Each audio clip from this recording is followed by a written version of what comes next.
കാപ്പ ചുമത്തപ്പെട്ട് കരുതൽ തടങ്കലിൽ കഴിയുന്ന തിരുവനന്തപുരം കോർപ്പറേഷനിലെ ബി.ജെ.പി. Councillor R. സുഗതൻ ജയിലിനുള്ളിൽ സത്യപ്രതിജ്ഞ ചെയ്തു. രാവിലെ 11 മണിയോടെ ലൈബ്രറി ഹാളിൽ സജ്ജീകരിച്ച പ്രത്യേക വേദിയിലായിരുന്നു സത്യപ്രതിജ്ഞ. Thiruvananthapuram corporation mayor V. രാജേഷാണ് സത്യവാചകം ചൊല്ലിക്കൊടുത്തത്. ദൈവനാമത്തിലായിരുന്നു സത്യപ്രതിജ്ഞ. വാഴോട്ടുകോണം വാർഡ് കൌൺസിലറാണ് സുഗതൻ. ഒരു ജനപ്രതിനിധി ജയിലിൽ സത്യപ്രതിജ്ഞ ചെയ്തത് കേരള ചരിത്രത്തിൽ ആദ്യമായാണ്.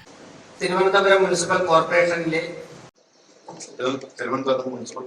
കൗൺസിലറായി തെരഞ്ഞെടുക്കപ്പെട്ട സുഗതനാണ് എന്ന് ഞാൻ നിയമാനുസരണം മനസ്സിലാക്കിയ ഇന്ത്യൻ ഭരണഘടനയുണ്ട്. യഥാർത്ഥമായ വിശ്വാസവും പൂർവ്വം പുലർത്തുന്നതും ആശങ്കയോ മമതയോ വാത്സല്യമോ ഉദ്ദേശമോ കൂടാതെ ഞാൻ എൻ്റെ ഔദ്യോഗിക കർത്തവ്യങ്ങൾ യഥാവിധിയും വിശ്വസ്തയോടും എൻ്റെ പരമാവധി കഴിവും അറിവും വിവേചന ശക്തിയും ഉപയോഗിച്ചുകൊണ്ട് നിർവഹിക്കുന്നു. ഈശ്വരനാമത്തിൽ സത്യപ്രതിജ്ഞ ചെയ്യുന്നു. Mayor, corporation secretary, jail superintendent എന്നിവർക്കായി 3 കസേരകൾ മാത്രമാണ് വേദിയിലുണ്ടായിരുന്നത്. ഏതാനും മിനിറ്റുകൾ മാത്രമാണ് ചടങ്ങ് നീണ്ടുനിന്നത്. മാധ്യമങ്ങൾക്ക് ചടങ്ങിൽ പ്രവേശനം അനുവദിച്ചിരുന്നു. ഹൈക്കോടതി നിർദ്ദേശപ്രകാരമായിരുന്നു സത്യപ്രതിജ്ഞ. ക്രമീകരണങ്ങൾ ഒരുക്കാൻ ജയിൽ സൂപ്രണ്ടിനോട് കഴിഞ്ഞ ദിവസം കോടതി നിർദ്ദേശിച്ചിരുന്നു. സുഗതന്റെ ഹർജിയിലായിരുന്നു അപൂർവ വിധി.